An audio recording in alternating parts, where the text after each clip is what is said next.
Hello everyone and welcome. In today's video, I'll be going over chapters 4 through 6 of Tower Dungeon.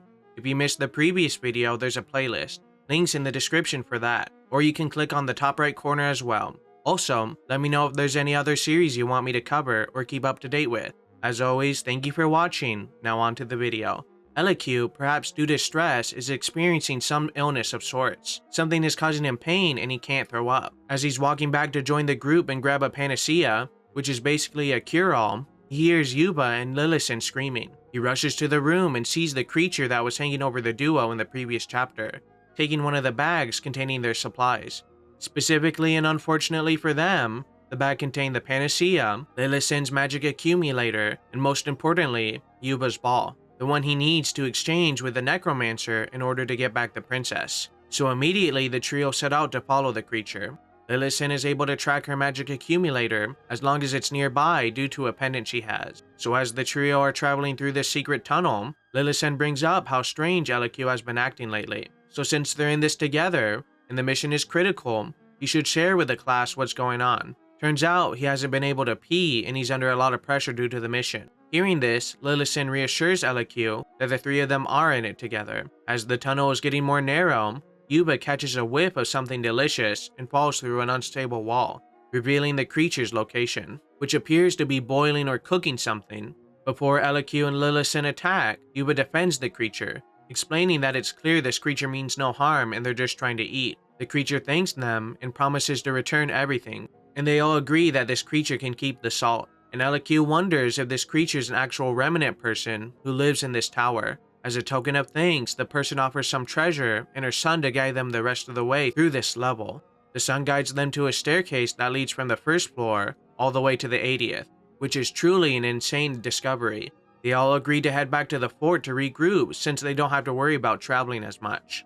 As they are returning to the fort, they notice some immediate changes. People are now there waiting for them. It's a checkpoint from the royal parliament. They must abide by the law when crossing this point. The guard questions if the bag is containing any treasure from the tower. Yuba, being an honest guy, answers yes. Immediately the bag is now seized and is the property of the royal kingdom. Lillison is also warned that her and her party should start acting like role models to the other people here as well. Lillison retorts that the royal guard should show their faces, as that's the common courtesy.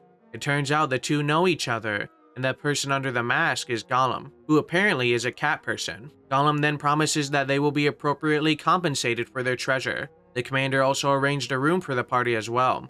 Gollum then confronts Yuba, who has been staring the whole time, asking if this is the first time he's seen a Niberian. But regardless of this shock, Yuba still gets yelled at for staring and he's called a country bumpkin. As the trio are heading to their room, they see all the renovations the ruins have gone through. Now it's a proper fort with a tavern and an inn. From their room they can see the port, and in that port tons of ships are sailing in. No doubt it's other people across the land coming to claim a chance at rescuing the princess and becoming a king. But with all that travel and work, the trio are hungry, so they head to the inn. And in this packed place, Yuba hears someone calling out to him, and it's his sister Fanupa. She's working there now and is super relieved to see that Yuba has survived. But while eating, they are being stared down by a group of ominous people. LQ knows who they are. They are the infamous Drilling Faction, a group known for robbing ruins and destroying everything in their path. Lillison, drunk, can't help but comment how silly it would be for outlaws with hammers to save the princess and rule the land. We then cut to Fanupa retrieving some bread and cheese, and someone sneaks up behind her and attacks her, all while Squad 7 are drinking and celebrating, promising to be the ones to rescue the princess, ending chapter 4. Now I've really been enjoying how much thought has gone into this manga. In the sense so far everything is pretty realistic and makes sense. With a decree from the royal parliament, it only makes sense more adventurers would come to take their chance at saving the princess. It's nice to see more players on the board, and it's not just going to be an easy cakewalk for the trio. I also wonder if LQ's illness is specifically due to stress.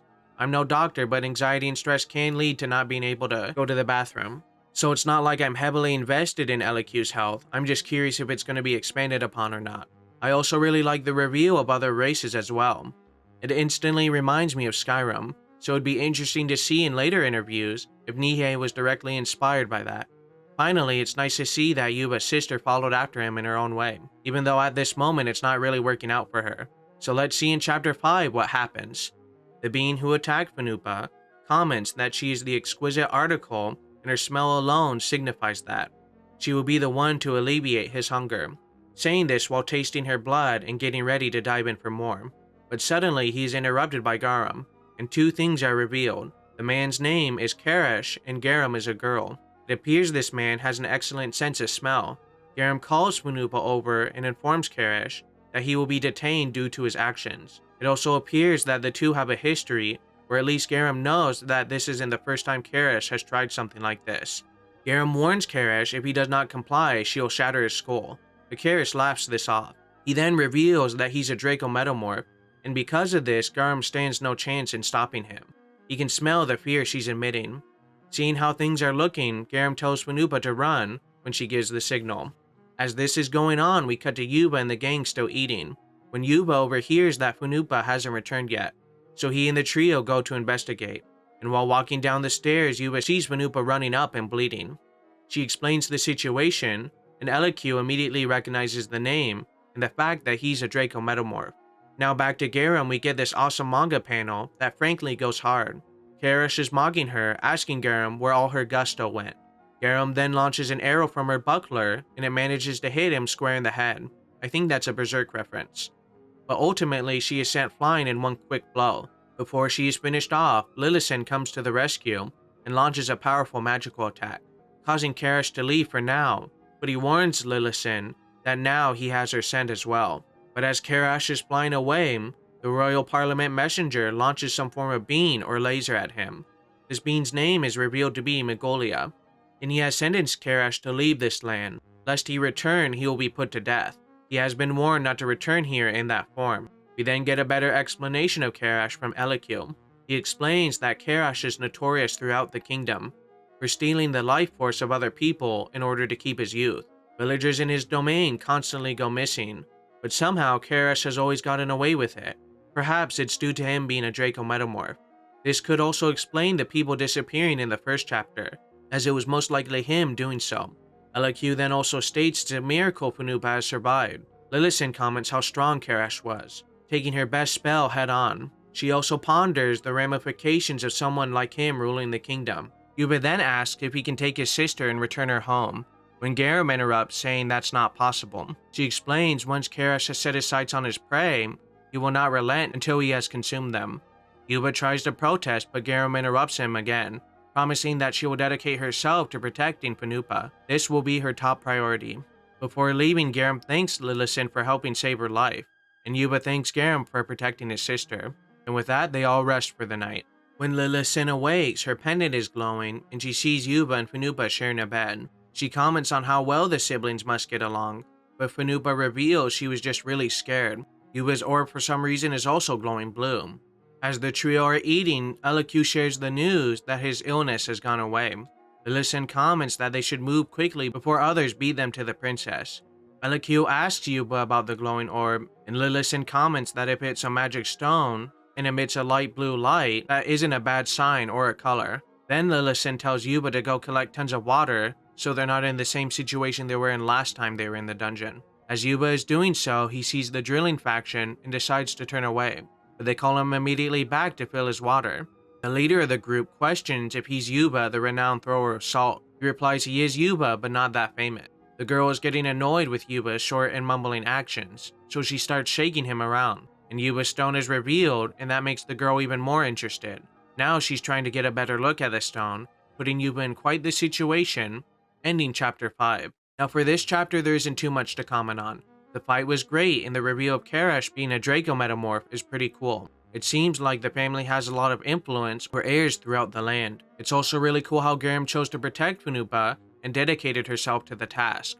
I have no idea at the moment what the glowing orb could mean. Perhaps it was due to Karash, or it could have to do with a specific feeling Yuba has. Karash commented on Funupa's blood to be quite unique and exquisite, so it's only safe to assume that Yuba has special blood as well, since they're siblings.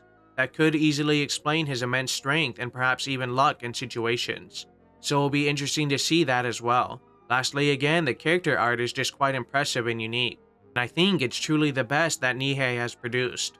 Let's see how well these new characters get along in chapter 6, the final chapter I'll be covering today. Yuba is traveling back with the water he gathered and is greeted by Lillison, who comments on how late Yuba is. He explains that the drilling faction has learned about the orb. Meeting back up with LQ, they share what rumors they heard. Basically, everyone has heard about the slime dropping the orb, and someone must have leaked that information. They can't really relax around everyone, and especially not the drilling faction now. Rumors also say that that orb was the royal family's secret treasure, but when the drilling faction saw it, they thought it was just a pebble and laughed it off. Also really quick, I don't know if it's a translation error or not. Now Funupa's name is Funupa, so I don't know which one to call her, but for now I'll stick with Funupa. And currently Funupa is waiting for Yuba before he leaves, and is showcasing something. It's a black insignia. That symbol is the black iron scale, meaning she's now a member of the royal parliament. Funupa states that she is now Garm's assistant, but she's technically not a formal member.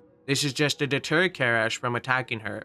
Lillison seems annoyed by this as well, calling the insignia a double rookie badge. They bid their farewells and head back to the tower. Lillison also brings up the importance of beating everyone to the punch on saving the princess, and Yuba questions her on this. She explains the importance of this mission again. Yuba questions, why doesn't everyone just team up? But LQ explains that trust is one of the most valuable things while venturing in this tower. Otherwise, people might just stab each other in the back, and they don't really have time or the luxury to figure out if they can trust anyone else. We then come back to Funupa seeing a lady passing through the gate. She's looking for Magolia. Garam makes a comment that she is a good Dracomorph, and with that, the tall lady is led to Magolia. She questions Magolia on why he hasn't been doing more, since he is a renowned mage. But he shares his magic is better for open spaces, and he can't do much in close quarters. But this lady does not want to hear such excuses. Magolia then tries to explain that if he were to meddle with the tower, it could bring a great disaster to the kingdom. The lady questions if he values the kingdom above everything else, or the daughter and the king. He tries to explain his view but is interrupted as this lady starts to shout. She announces herself as Countess Leoa. She commends the adventurers for their bravery so far, but the job of protecting the kingdom is the born destiny of the Dracomorphs. So she declares that she will defeat the necromancer and rescue the princess. Lillison immediately knows who Leoa is, and Yuba has no idea. Lillison explains she's a grand hero who has defeated countless monsters and many villains. Everyone then sees her transform into a dragon and fly towards the tower. Yuba thinks to himself how amazing she is, and is now sure the princess will be safe. Of course he's sad, but who cares as long as everyone's safe. Everyone then sees Leoa engage with tons of enemies, and a fight is breaking out in the sky. We then see a humanoid being appear in front of her, and Leoa falls out of the sky and ends up being impaled on a tree. We then see Karash commenting that he now knows he cannot approach the tower from the sky. We then cut to the trio back in the tower, traveling on their secret route. They are now on the 25th floor. They are talking about what just happened, and they're all surprised on how easily Leoa has fallen, but are reassured she most likely survived and will use a cure-all. But they do wonder what will happen to her domain in her absence. But even despite this, LQ shares that their main focus shouldn't be on that. They need to focus on saving the princess. They then have to take a detour, and LQ reveals a better map and diagram he acquired on the tower. But Lillison is not interested and they continue on. While continuing on, the trio see a dead soldier blocking a hallway. As they get closer to approach it, a trap is set off. LQ notices, but it's too late. He is shot in the hand, and before the others can react, Lillison is shot in the chest. Yuba manages to pull up his shield just in time, but the force of the arrow sends him flying to a lower level. Then men appear, and LQ immediately recognizes them as members of the Royal Guard. They reveal they are ex-members due to what's happened recently. They heard rumors that the royal treasure has been stolen. It's a dragon-slaying weapon that went missing. The only ones who could get that weapon are members of the royal family in the kingdom, so he suspects that Captain Minzrebel took it in order to save the princess. But funny thing, some of his men saw Elacute getting something from her, and they want to know what it is.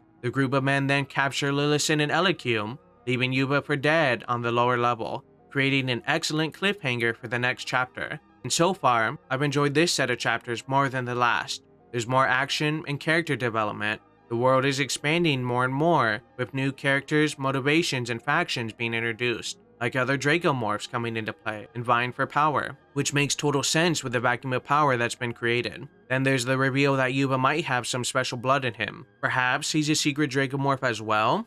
We haven't seen or heard anything about his parents, just his grandparents.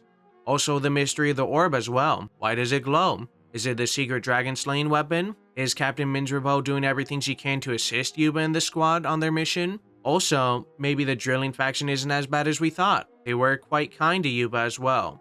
Lots of lore was revealed, but that just opened the door to many more questions. But what do you guys think? Did you enjoy these chapters? Do you like the direction the story's heading so far? I am, at the very least. It's been a really fun read, but let me know by commenting down below, and if there's any other mangas you would recommend. As always, thank you for watching. I've been Boog the Goob. May God bless you, and peace.